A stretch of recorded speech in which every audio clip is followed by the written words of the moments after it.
오늘 함께 나눌 말씀 창세기 38장 1절에서 11절 말씀입니다. 우리 다 같이 한 목소리로 합독하겠습니다. 그 후에 유다가 자기 형제들로부터 떠나 내려가서 아둘람 사람 히라와 가까이 하니라. 유다가 거기서 가나안 사람 수아라 하는 자의 딸을 보고 그를 데리고 동침하니 그가 임신하여 아들을 낳으며 유다가 그의 이름을 에리라 하니라. 그가 다시 임신하여 아들을 낳고 그 이름을 오난이라 하고 그가 또 다시 아들을 낳고 그 이름을 셀라라 하니라. 그가 셀라를 낳을 때에 유다는 거십에 있었더라. 유다가 장자 엘을 위하여 아내를 데려오니 그의 이름은 다말이더라. 유다의 장자 엘이 여호와 보시기에 악함으로 여호와께서 그를 죽이신지라. 유다가 오난에게 이르되 내 형수에게로 들어가서 남편의 아우된 본분을 행하여 내 형을 위하여 씨가 있게 하라. 오난이 그 씨가 자기 것이 되지 않을 줄 알므로 형수에게 들어갔을 때 그의 형에게 씨를 주지 아니하려고 땅에 설정하며 그 일이 여호와 보시기에 악함으로 여호와께서 그도 죽이시니 유다가 그의 며느리 다말에게 이르되 수절하고 내 아버지 집에 있어 내 아들 셀라가 장성하기를 기다리라 하니 셀라도 그 형들같이 죽을까 염려함이라. 다말이 가서 그 아버지 집에 있으니라. 아멘. 오늘 유다의 죄악이라는 제목으로 하나님의 말씀 증거하겠습니다. 오늘 설교의 중심 주제는 도덕적인 죄보다 영적인 죄가 더 무서운 죄악이다라는 것입니다.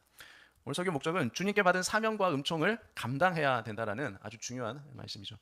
자, 성경은 인간의 아름다운 이야기만 기록해 놓지를 않았습니다. 가장 부끄럽고 또 가장 수치스럽고 가장 어두운 이야기까지도 하나도 숨기지 않고 낱낱이 성경은 기록을 해 놓았다는 것이죠. 왜냐하면 성경은 인간이 얼마나 선하고 의롭고 위대한가를 말하는 책이 아니라 하나님의 은혜가 얼마나 크신가를 보여주는 책이기 때문에 그렇습니다. 그럼에도 불구하고 우리를 버리지 않으시고 사랑하셔서 구속사를 이루시는 그 하나님의 사랑이 얼마나 위대한가를 우리에게 보여주기 위해서 하나님의 택한 백성들이 지은 죄들을 다 낱낱이 기록해 놓은 것이죠. 로마서 15장 4절에 이렇게 말씀해요. 무엇이든지 전에 기록된 바는 우리의 교훈을 위하여 기록된 것이니 우리로 하여금 인내로 또는 성경의 위로로 소망을 가지게 함이니라. 그러니까 성경에 기록된 것은 다 무엇을 위해서요? 우리의 교훈을 위해서 기록된 것입니다. 자, 우리가 읽은 오늘 창세기 38장 본문에 보면 이 본문은 설교하기가 좀 이렇게 꺼려지는 본문이기도 합니다.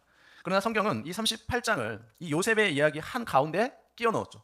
그래서 의도적으로 하나님께서 우리에게 하시고자 하는 그 의미가 이 안에 숨겨져 있는 것이에요. 왜냐하면 하나님은 요셉의 형통함을 보여주시고자 하지 않았다라는 겁니다. 무슨 말이냐면 하나님을 믿는 백성들은 다 모든 일이 만사형통해서 요셉이 어디로 가든지 하나님이 함께해 주셔서 화가 복이 되고 해가 선이 되게 하시는 그러한 멋지신 하나님이다라는 것. 요셉은 하나님을 의지하고 또 꿈을 꾸었더니 하나님께서 이러한 복, 만사 형통하게 하시는 그런 복을 주셨다라는 그러한 것만을 성경이 기록한 것이 아니라는 거예요. 뭘 말씀하시고자 하는 겁니까? 요셉의 이야기에 유다의 이야기를 넣어서 이 유다의 타락을 먼저 하나님이 우리에게 보여주시고자 하는 의도가 있다는 것입니다. 그래서 하나님의 분명한 의도가 이 38장에 있는 것이에요. 그것은 뭡니까? 육적인 실패보다 더 무서운 것이 있다는 거예요. 도덕적인 타락보다 더 깊은 죄가 있으며 눈에 보이는 현상적인 죄보다 더 무서운 본질적인 죄가 있다는 거예요. 육신의 죄보다 더 무서운 영적인 죄가 있다는 것입니다. 겉으로 드러나지 않아도 하나님 앞에서 반드시 다루어야 할 그런 영적 죄가 있다는 걸 말씀하고 있죠. 그래서 오늘 보면은 유다의 집에 이 육적인 음란 사건을 말하는 것이 아니라 영적인 죄가 얼마나 무서운 것인가를 우리에게 보여주는 내용인 것이죠. 유다의 집에 이 엄청난 음란죄를 성경이 폭로하겠다는 것보다도 영적인 죄가 얼마나 더 무서운지를 폭로하시고자 하는 그 하나님의 의도가 있는 것입니다. 그래서 창세기 38장은 하나님께서 의도적으로 요셉의 이야기 사이 중간에 이 유다의 이야기를 끼워 넣은 것이에요. 그렇죠? 39장에 가면 다시 또 요셉의 이야기로 이어지죠. 왜 하나님께서 이야기 중간에 이 요셉과 그리고 유다의 그 두 인생을 비교했을까요? 하나님의 그 의도가 무엇일까요? 요셉은 하나님께 붙들려서 하나님의 인도를 받고 그 하나님의 사명을 따라 애굽으로 내려가는 사람이 요셉이죠. 즉 만민의 생명을 구원하기 위해서 이스라엘 민족을 구원하기 위해서 수동태로 하나님에 의해서 애굽으로 내려가게 된 것이에요. 그런데 유다는 어떻습니까? 능동태입니다. 자기 욕심에 끌려서 자기가 주체가 되어서 세상으로 가나안 문화로 내려갔던 것입니다. 그래서 오늘 보면은 음란 사건이 아니라 이 영적인 죄의 시작과 그 결과를 보여주는 사건인 것이죠. 그러면 도대체 유다는 육적인 죄보다 더 무서운 그 어떤 영적인 죄를 지었는지 우리가 말씀을 통해서 한번 살펴보겠습니다. 첫 번째로 언약 공동체를 떠나는 것이 죄라는 겁니다. 그것이 영적 타락의 시작이었어요. 오늘 38장 1절에 보면 그 후에 유다가 자기 형제들로부터 떠나 내려가서 아둘람 사람 히라와 가까이 하니라. 자, 요셉은 사명을 감당하기 위해 고난의 길을 가는 그 사건이 있은 후에요. 그 후에라고 하죠. 유다가 그때 어떻게 합니까? 유다는 자기 형제에게서 내려가서 어디로 갑니까? 아둘람 사람 히라라는 사람에게로 가죠. 그러니까 요셉은 고난 속으로 들어갈 때 유다는 세상 속으로 타락의 길로 간 것입니다. 한 사람은 구원받고 한 사람은 세상으로 나가고 한 사람은 은혜 받고 한 사람은 시험이 들고 세상 문화 속으로 간 것이에요. 여기서 두 인생의 태조를 하나님께서 우리에게 보여주시고자 하는 것입니다. 요셉은 하나님께서 요셉으로 하여금 사람을 살리도록 하기 위해 애굽으로 내려가게 하셨고 유다는 세상의 것을 얻기 위해서 물질과 명예, 권세를 얻기 위해서 성공하기 위해서 유다 스스로 그 길을 선택함으로 세상의 타락의 길로 내려간 것이에요. 여러분 요셉은 환경 때문에 어쩔 수 없이 내려갈 수밖에 없었습니다. 어쩔 수 없이 환경이 그 길로 갈 수밖에 없게끔 만들어진 거죠. 그런데 유다는 어떻습니까? 어느 날 갑자기 실수로 호기심으로 아둘람 가나안 문화로 세상으로 내려간 것이 아니에요. 세상에 멋지고 화려한 것에 그 유다의 마음이 조금씩 빼앗기더니 세상으로 내려가기로 마음을 결정한 거죠. 그러니까 유다는 한 번 실수한 것이 아니에요. 하나님께로부터 멀어지는 방향에 그 인생이 계속 이어져 버린 것입니다. 그러니까 지속적인 방향 변화인 것이에요. 단회적인 사건이 아니라 인생의 방향 전환이 이 유다가 가나안 문화로 내려간 사건이에요. 단순한 거리 이동이 아니라 언약 공동체 이탈 선언인 것입니다. 그래서 유다는 아버지와 형제들이 있는 가족 공동체, 언약 공동체, 예배 공동체를 떠나서 어디로 갔어요? 아둘람으로 갔습니다. 아둘람이라는 의미는 피난처, 숨는 곳이라는 의미가 있어요. 유다는 하나님을 떠나서 세상을 피난처로 삼아 세상 속으로 숨어 들어간 것입니다. 유다는 단번에 세상 속으로 숨어 들어간 것이 아니에요. 차츰차츰 점차적으로 세상 속으로 들어간 것이에요.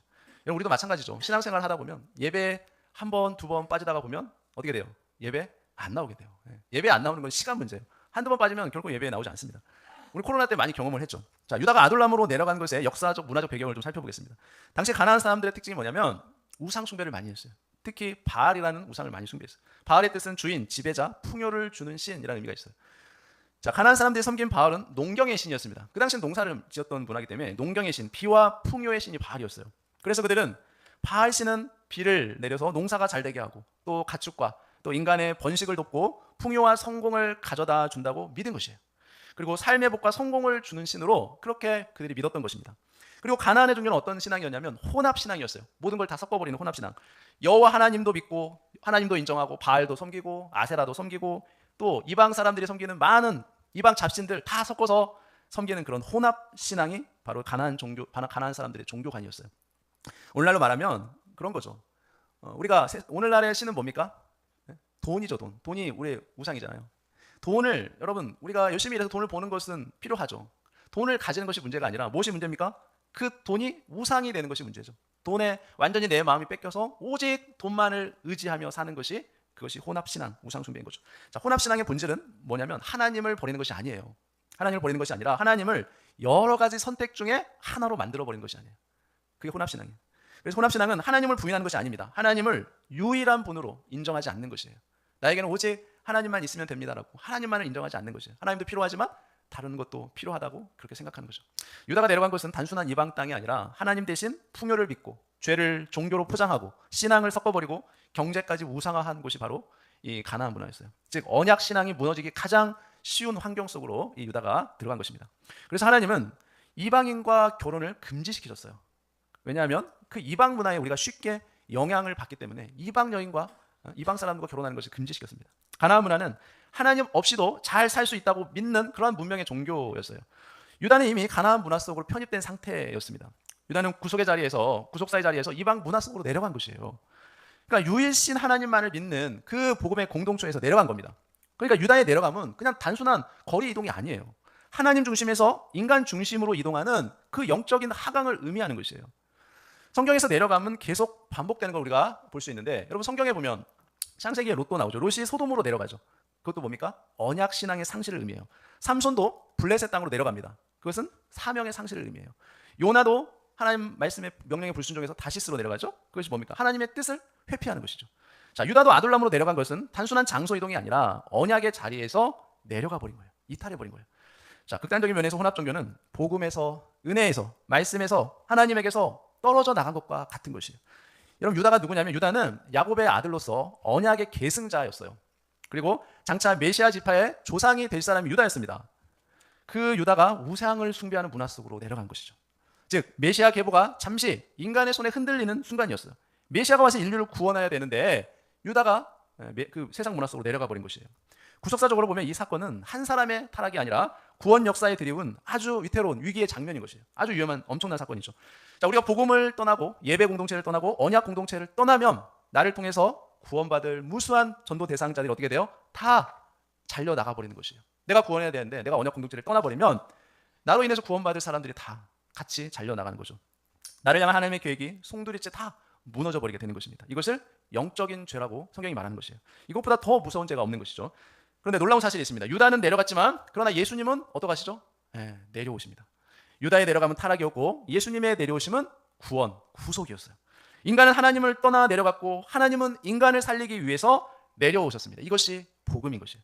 요셉 역시 만민의 생명을 구원하기 위해 애굽으로 내려갔습니다. 그런데 유다는 자기 욕심 때문에 세상 성공을 위해, 돈을 위해 복음을 버리고 언약을 버려버리고 예배 공동체, 언약 공동체를 버려버리고 세상으로 내려간 것이에요. 성도의 타락도 동일해요. 신앙은 어느 날 갑자기 무너지지 않습니다. 예배에서 조금 내려가고, 말씀에서 조금 내려가고, 기도에서 조금 내려가고, 성도 간의 교제에서 조금 내려가요. 그리고 교회 공동체에서 조금 내려갑니다. 그리고 어느 순간 구속사의 자리에서 멀어져 버려요. 전부 다 조금씩 양보를 하다가 그런 결과가 오는 것이에요. 절대로 우리는 어느 날 갑자기 영적인 타락을 하지 않습니다. 전부 다 조금씩 양보를 하는 거죠. 말씀 듣는 것도 양보하고, 기도 듣는 것도 양보하고, 예배 드리는 거, 성도 간의 교제 다 조금씩 양보하다가 어느 한순간 세상 문화 속으로 내려가 버려요. 세상으로 가버려요. 유다도 갑자기 내려간 것이 아니에요. 언약 공동체 이탈은 구속사의 보호막을 떠나버린 것이에요. 자기 형제들을 떠나서 형제들의 곁으로부터 유다가 분리됩니다. 언약 관계가 단절된 것이에요. 여러분, 구약에서 공동체라는 것은 구속사의 통로입니다. 하나님은 개인을 통해서 역사하지 않으세요. 구속사는 항상 언약 공동체 안에서 진행이 됩니다. 그래서 공동체는 은혜의 구조인 것이에요. 하나님께서는 은혜를 주시려고 교회 공동체를 만든 것입니다. 여러분, 신약시대에 여러분 오순절날 성령님이 어떻게 임하셨는가를 우리가 생각해 보면, 여러분 신약시대 오순절날 마가의 다락방에 성령님께서 오시겠다고 했는데 그때 몇 명이 모였어요? 처음에는 500명이 모였어요. 500명이 모였다가 120명이 남고 다 떨어져 나갑니다. 그들이 그 마가의 다락방에서 나가서 아무것도 안 한 것이 아니에요. 각자 어디론가 가서 각자 기도하고 예배하고 금식하고 다 그렇게 했을 거예요. 그렇지 않겠습니까? 그들이 믿음이 없었던 사람들이 아니에요. 자신의 생명을 걸고 자기도 믿음을 지키겠다고 하면서 그 마가의 다락방에 같이 있었던 사람이에요. 처음에는 500명이 같이 있었어요. 그런데 나중에 120명밖에 남지 않았던 것이죠. 자, 그런데 중요한 것은 뭡니까? 그들이 각자 다 흩어져서 기도하고 금식하고 했지만, 여러분, 그들에게 성령이 오셨습니까? 오지 않았어요. 성령이 어디에 왔습니까? 마가의 다락방에 모여있던 120명, 그 공동체 안에 성령이 오셨다는 것이죠. 시편 133편에 보면, 보라, 형제가 연합하여 동거함이 어찌 그리 선하고 아름다운고, 머리에 있는 보배로운 기름이 수염 곧 아론의 수염에 흘러서 그의 어깨까지 내린 같고, 헐문의 이슬이 시온의 산들에 내린 같도다. 거기서 여호와께서 뭐를 명령하십니까? 복을 명령하셨나니 곧 영생이로다. 여러분, 복이라는 것은 개인의 능력의 결과가 아니에요. 언약 공동체 안에서 선포되는 하나님의 은혜인 것이에요. 여러분, 유다는 무엇을 떠난 것이냐면 그냥 형제를 떠난 것이 아니에요. 하나님께서 주시는 그 은혜의 자리를 떠나버린 것이에요. 이것이 가장 무서운 죄입니다. 신앙 공동체가 뭐예요? 오늘날 교회예요. 교회. 에베소서 1장 23절에 교회는 그의 몸이니 만물 안에서 만물을 충만하게 하시는 이에 충만합니다. 자, 여러분, 교회를 떠난다는 것은 단순히 우리가 예배를 출석하는 문제가 아니에요. 그리스도의 몸에서 멀어져 버리는 문제인 것입니다. 그래서 그것이 무서운 거예요. 여러분, 사단은 우리 믿음을 직접 무너뜨리지 않아요. 먼저 공동체와의 관계를 끊습니다. 그리고 그 다음에는 공동체하고 교제를 멀어지게 해요. 그리고 예배에서 멀어지게 하고 말씀과 멀어지게 해서 신앙이 무너져 버립니다. 이것이 사단의 전략이에요. 사단의 전략이 뭐냐면 구속사의 흐름에서 분리시켜 버리는 것이에요. 이것이 가장 무서운 사단의 전략입니다. 창세기 3장에 보면, 여러분, 사단은 하와에게 죄를 짓는 방법부터 가르쳐주지 않았어요. 알려주지 않았어요. 먼저 어떻게 합니까? 분리를 시키죠. 하나님 말씀에서부터 분리시켜요. 공동체에서부터 분리시킵니다. 하나님을 의식하는 그 의식에서부터 분리시키죠. 그 다음에 하와에게 죄가 들어옵니다. 분리 이후에 죄를 지은 것이지, 죄를 지니까 분리된 것이 아니에요. 여러분, 그 TV 프로그램에 이런 동물의 왕국이라는 그런 프로를 보면 그 맹수들 있잖아요. 사자나 표범, 호랑이 같은 이런 맹수들이 동물들을 사냥할 때 잘 보면은 어떻게 사냥하는가를 유심히 잘 관찰해 보면 이런 특징이 있어요. 여러분, 맹수들은 그냥 무대포로 무작정 달려가서 공격하지 않습니다. 무리들이 있으면, 들소대가 있으면 어떻게 공격하냐면 사자나 표범들이 이 무리들을 여기 요리조리 몰아요. 무리들을. 그러면 그 무리들 중에 무리에서 이탈하는 들소들이 있어요. 어린 연약한 동물들인 새끼들이든 무리에서 이탈하게 되어 있어요. 사방에서 몰다 보면. 그러면 어떻게 될까요? 그 이탈한 짐승은 반드시 그 맹수의 공격 표적이 돼요. 바로 맹수는 그 무리에서 이탈한 짐승을 잡아서 낚아챕니다. 무리에 함께 있을 때는 공격하지 않아요. 그것이 사단의 전략인 것이에요. 공동체에서 분리되는 것이 가장 무서운 것이에요. 히브리서 10장 25절에 모이기를 패하는 어떤 사람들의 습관과 같이 하지 말고 오직 권하여 그날이 가까움을 볼수록 더욱 그리하자. 여기서 모이기를 패한다는 말에서 패한다는 단어가 헬라어로 뭐냐면 엔카탈레이포라는 단어인데요. 뜻이 버리다, 떠나다, 포기하다, 내버려두다라는 의미가 있어요. 그러니까 언약 공동체를 버려두고 떠나는 거예요. 그래서 공동체의 포기는 뭐냐면 영적 위험 신호인 것이에요. 유다의 비극의 본질이 무엇이냐면 유다는 음란의 죄 때문에 망한 것이 아닙니다. 이미 구속사 자리에서 벗어났기 때문에 죄가 들어온 것이에요. 죄는 원인이 아니라 결과였던 것이에요. 유다는 구속사 자리에서 내려갔습니다. 그러나 하나님은 그 구속사를 내려놓지 않으셨어요. 결국 유다의 지파에서 누가 오시죠? 네, 메시아, 구원자 되신 예수 그리스도가 오게 하셨어요. 인간은 복음을 떠났지만 하나님은 언약을 절대로 잊지 않으시고 떠나지 않으셨어요. 영적 타락은 죄에서 시작되지 않습니다. 구속사의 자리에서 떠나는 순간 영적 타락이 시작돼요. 복음이 안 들리는 순간 복음과의 분리, 말씀과의 분리, 예배와의 분리, 성도의 교제와의 분리. 자, 이 사람은 예배 시간에 교회에는 앉아 있지만 사실 영적인 죄를 지음으로써 하나님과의 소통이 다 끊어져 버린 것이에요. 두 번째는 뭐냐면 유다의 죄가 뭐냐면 세상과의 혼합으로 이 언약 정체성을 무너뜨린 죄예요. 언약 공동체가 어떻게 무너졌는지 볼까요? 38장 2절에 보면, 자, 유다가 거기서 가나안 사람 수아라 하는 자의 딸을 보고 그를 데리고 동침하니라고 말해요. 자, 하나님은 언약을 지키기 위해서 어떻게 했냐면 이방인과의 결혼을 금지시켰습니다. 금했어요. 성경에서 하나님은 반복해서 한 가지 일을 꼭 명령했습니다. 그게 뭡니까? 아브라함, 이삭, 야곱을 계속해서 반복해서 명령하시면서 가나안 사람과는 결혼하지 말라, 혼인하지 말라고 말씀하셨어요. 자, 창세기 24장 3, 4절에 내가 너에게 하늘의 하나님, 땅의 하나님이신 여호와를 가리켜 맹세하게 하노니 너는 내가 거주하는 이 지방 가나안 족속의 딸 중에서 내 아들을 위하여 아내를 택하지 말고 내 고향 내 족속에게로 가서 내 아들 이삭을 위해 아내를 택하라. 여러분, 이 말씀은 뭡니까? 아브라함이 이제 이삭의 배필을 구하기 위해서 자기 종에게 지금 명령하고 있잖아요. 뭐라고 명령해요? 가나안 족속의 딸 중에서 내 아들을 위해 아내를 택하지 말라. 이거 누가 명령했을까요? 이미 하나님께서 아브라함에게 명령하신 거죠. 아브라함 그것을 기억하고 있었던 것이죠. 자, 하나님께서 왜 아브라함에게 이것을 강조하셨을까요? 이유는 딱 하나예요. 언약 보존 때문에 그래요. 언약 보존. 여러분, 결혼은 단순한 사랑의 문제가 아닙니다. 결혼은 신앙의 방향을 결정하는 사건이에요. 신앙의 방향. 신명기 7장 보면 또 그들과 혼인하지도 말지니 내 딸을 그들의 아들에게 주지 말 것이요 그들의 딸도 내 며느리로 삼지 말 것은 그가 내 아들을 유혹하여 그가 여호와를 떠나고 다른 신들을 섬기게 함으로 여호와께서 너희에게 진노하사 갑자기 너희를 멸하실 것임이니라. 여러분, 가정은 다음 세대로 신앙이 이어지도록 만든 자리예요. 여러분, 가정도 하나의 교회죠. 신앙이 다음 세대로 전수가 되어야 돼요. 그래서 하나님은 외모보다 믿음을 보십니다. 감정보다 언약을 먼저 생각한다는 거예요. 여러분, 구속사를 보면 결혼은 개인 선택이 아니라 메시아의 계보를 지키는 통로였어요. 가나안 문화는 영적 타락한 문화였습니다. 영적으로 타락한 문화죠. 유다가 내려간 가나안은 단순한 다른 지역이 아니었어요. 그곳은 하나님의 신앙과 정면으로 충돌하는 문화였어요. 그 당시 가나안 사회는 바알을 숭배했죠. 풍요와 성공의 신, 그러한 신들을 숭배했습니다. 성적으로 아주 음란한 동성애가 흥행했던 문화였어요. 죄를 종교로 포장한 문화였어요. 다산신앙, 혼합종교, 하나님도 우상도 함께 섬기는 그런 혼합신앙의 문화였어요. 사사기 2장 11절에 이스라엘 자손아 여호와의 목전에 악을 행하여 바알들을 섬기며 애굽 땅에서 그들을 인도하여 내신 그들의 조상들의 하나님 여호와를 버리고 다른 신들 곧 그들의 주위에 있는 백성들의 신들을 따라 그들에게 절하여 여호와를 진노하시게 하였으되. 여러분, 결혼은 단순 가정 형성이 아닙니다. 신앙 체계의 결합이에요. 유다는 아내를 선택했다고 했지만 결국은 문화를 선택한 거예요. 이방 문화. 하나님을 믿으면서도 다른 신도 믿는 그 혼합신앙 선택한 거죠. 흥미로운 사실은 뭐냐면 창세기 38장에는 하나님의 이름이 등장하지 않는다는 거죠. 하나님의 이름, 여호와의 이름이 여러분 창세기에 보면 수도 없이 많이 나옵니다. 그런데 이상하게 이 창세기 38장에는 하나님이라는 이름, 여호와라는 이름이 등장하지 않아요. 그것은 하나님이 사라진 자리가 아니라 뭐냐면 유다의 삶의 중심에서 하나님이 밀려났기 때문에 하나님의 이름이 등장하지 않는 거예요. 잠언 4장 23절 모두 지킬 만한 것 중에 더욱 내 마음을 지키라. 생명의 근원이 이에서 남이니라. 여러분, 그러므로 신앙의 붕괴는 죄 때문이 아니라 우리 마음 중심이 바뀔 때 시작됩니다. 유다는 하나님을 부인하지 않았어요. 여러분, 오늘날 우리들도 마찬가지죠. 하나님을 부인하지는 않아요. 그러나 38장을 보니까 유다는 자기 마음 중심에서 하나님을 어떻게 합니까? 내려놨어요. 여러분도 절대로 하나님을 버릴 수는 없습니다. 그러나 마음 중심에서는 얼마든지 하나님을 버릴 수는 있어요. 그리고 그 순간 언약 정체성이 무너지기 시작합니다. 그러나 놀라운 복음은 이것입니다. 유다가 언약을 흔들었지만 하나님은 그 언약을 절대로 포기하지 않으셨다는 거예요. 결국 그 유다 지파에서 누가 오십니까? 예수 그리스도가 오시게 되는 거죠. 무슨 말이냐면 하나님은 절대로 포기하지 않으신다는 거예요. 그래서 결혼은 사랑의 선택이기 전에 신앙의 방향인 것이에요. 작은 타협은 결국 하나님을 중심에서 밀어내는 시작이 되는 것입니다. 방향이 같지 않으면 서로가 하나님을 밀어내기 시작하는 거예요. 세 번째, 인간이 구속사를 버려도 하나님은 구속사를 이루어 나가신다는 겁니다. 유다의 영적 실패로 유다의 인생도 가정도 다 무너져 버렸어요. 유다의 죄가 가져온 분명한 결과가 뭡니까? 세 가지가 있는데 하나는 유다의 두 아들의 죽음이에요. 하나님을 떠난 삶의 결과로 그 유다의 가정에 심판이 임했던 것이죠. 가문의 수치였어요. 언약 가문이 거룩을 잃어버리고 부끄러움이 드러났던 것이죠. 그리고 감췄던 죄가 드러났습니다. 숨기려고 했던 그 죄가 결국 하나님 앞에서 다 밝혀지게 된 거죠. 죄는 반드시 세 가지를 남깁니다. 생명의 손실, 관계의 수치, 그리고 숨겨진 죄의 드러남. 이걸 반드시 남기게 되어 있어요.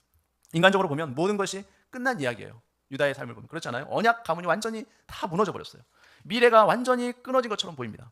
사람의 눈으로 보면 실패이고 역사의 끝처럼 보였어요. 그러나 성경은 여기서 멈추지 않습니다. 하나님은 언약을 이어가고 계십니다. 가장 어두운 사건 속에서 이제 한 아이가 태어나죠. 38장 29절 그 손을 도로 들이며 그의 아우가 나오는지라 산파가 이르되 내가 어찌하여 터뜨리고 나오느냐 하였으므로 그 이름은 베레스라 불렀고 역대상에 보면 유다의 며느리 다말이 유다에게 베레스와 세레를 낳아주었으니 유다의 아들이 모두 다섯이더라. 마태복음에 보면 유다는 다말에게서 베레스와 세레를 낳고 베레스는 헤스몬을 낳고 헤스몬을 람을 낳고 쭉 이어가죠. 그러면서 누가 나와요? 메시아 대신 예수 그리스도가 나오시는 거죠. 메시아가 나오는데 가장 깨끗한 족보에서 나오시는 것이 아니에요. 가장 부끄러운 계보, 부끄러운 이야기 속에서 바로 메시아 예수 그리스도가 나오시죠. 왜 그럴까요? 인간은 실패했지만 하나님의 언약은 절대로 실패하지 않으신다는 거죠. 구속사는 인간의 신실함이 아니라 하나님의 신실함으로 계속 이어지게 하시는 그 하나님의 의도가 있다는 거예요. 타락한 유다는 장차 예수 그리스도의 그림자가 되죠. 창세기 38장의 유다는 책임을 피하는 내용이 나오기 시작하는데 그 38장에 계속해서 유다는 어떻게 하냐면 며느리 다말 때문에 우리 가문이 망했다고 다 모든 책임을 며느리한테 다 책임 회피를 하죠. 그렇죠? 여러분 아담이 범죄했을 때도 마찬가지였죠. 다 누구 책임이었어요? 자기도 똑같이 선악과를 먹었으면서 하와 때문에 내가 하와 때문에 먹은 거라고 다 하와의 책임으로 떠넘겨버리죠.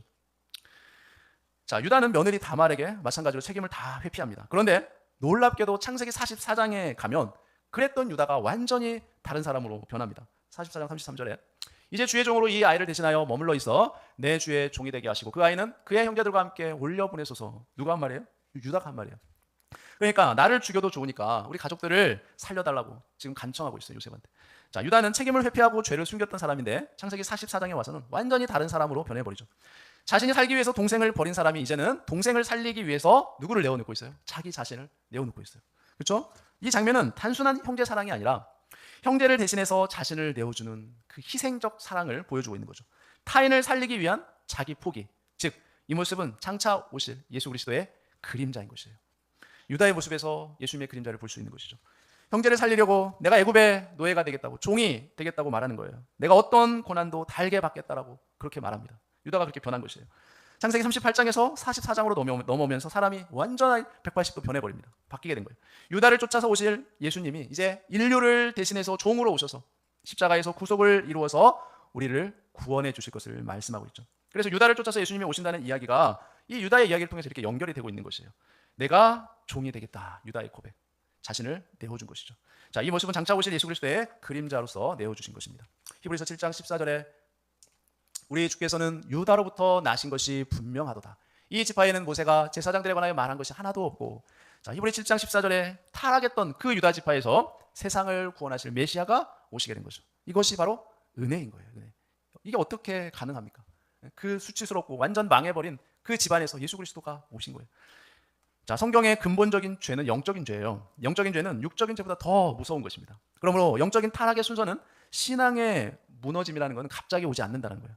공동체의 이탈로부터 시작합니다. 그리고 세상과의 혼합으로 연결돼요. 그리고 예배가 붕괴되고 말씀이 붕괴되고 성도들 간의 교제가 붕괴되는 그 인생이 되는 순간 어디로 갑니까? 유다의 길을 우리도 걷게 될 수 있다는 거죠. 자, 우리는 예수님을 믿고 있기 때문에 유다의 길을 걷고 있다고 절대로 믿지 않습니다. 그러나 놀랍게도 우리에게 반전한 건 뭐냐면 여러분 유다는 구속사를 버렸지만 하나님은 어떻게 해요? 유다를 버리지 않으셨어요. 그렇죠? 사람은 하나님을 떠나도 하나님은 하나님의 백성을 절대로 떠나거나 버리거나 그 언약을 떠나지 않아요. 하나님 반드시 약속하신 언약을 지키십니다. 신실하신 분이기 때문에 그래요. 오늘 우리에게 주신 말씀은 언약의 공동체인 복음이 있는 교회를 떠나지 말라는 거예요. 예배를 놓치지 말고 공동체 안에 머물고 교제 안에 머물라는 것이에요. 하나님은 교회 안에서 우리를 살리시고 언약 안에서 우리를 다시 회복시키시는 하나님의 그 역사가 있다는 거예요. 영적인 죄는 사람을 하나님에게서 멀어지게 하지만 하나님의 은혜는 끝내 사람을 다시 구속사 안으로 들어오게 하시는 그 하나님의 메시지가 오늘 살펴본 창세기 38장 안에 들어가 있는 것이에요. 혹시 세상으로 내려갔다고 할지라도 하나님의 말씀을 듣고 다시 올라와서 공동체의 놀라운 회복됨으로 인해 우리를 통해 계속해서 이 구속사의 복음이 우리 가정 안에 내 주변에 계속 이어나가는 그 하나님의 놀라운 생명의 역사가 일어날 수 있기를 예수님의 이름으로 축원합니다. 기도하겠습니다. 거룩하시고 감사하신 하나님 아버지, 오늘 말씀을 통해 인간의 연약함과 죄의 깊이를 보게 하시고 그보다 더 크신 하나님의 사랑과 은혜를 더 깊이 깨닫게 하심을 진심으로 감사드립니다. 주님, 유다가 형제들에게서 내려갔듯 우리의 삶 속에서도 알지 못하는 사이에 조금씩 하나님에게서 멀어졌던 순간순간들이 있었음을 고백합니다. 주님, 우리는 언약의 자리를 떠나기도 했지만 주님 우리를 떠나지 않으셨음을 믿습니다. 유다의 실패 속에서도 메시아의 길을 이어가셨던 하나님, 우리의 실패 속에서도 구속의 역사를 멈추지 않으시는 주님의 은혜를 찬양합니다. 넘어진 우리를 다시 일으키시고 흩어진 마음을 다시 모아주시며 구속사의 자리로 돌아오게 하여 주옵소서. 교회를 사랑하게 하시고 공동체 안에 머물게 하시며 예배를 생명처럼 붙드는 저희들이 되게 하여 주옵소서. 우리의 신앙이 형식이 아니라 생명이 되게 하시고 말씀이 지식이 아니라 순종이 되게 하시며 은혜가 감동으로 끝나지 않고 삶의 변화로 이어지게 하여 주옵소서. 주님, 타락했던 유다가 변화되어 형제를 대신하는 사람이 되었듯이 우리도 십자가의 은혜 안에서 변화되어 누군가를 살리는 삶을 살게 하여 주옵소서. 우리의 가정이 회복되게 하시고 우리의 교회가 언약교회에 굳게 서게 하여 주옵소서. 영적인 죄를 두려워하게 하시고 항상 하나님 앞에서 살아가는 거룩한 성도들이 되게 하여 주옵소서. 마지막까지 우리를 끝까지 붙드시는 예수 그리스도의 십자가의 은혜를 의지하며 우리 주 예수 그리스도의 이름으로 간절히 기도합나이다. 아멘.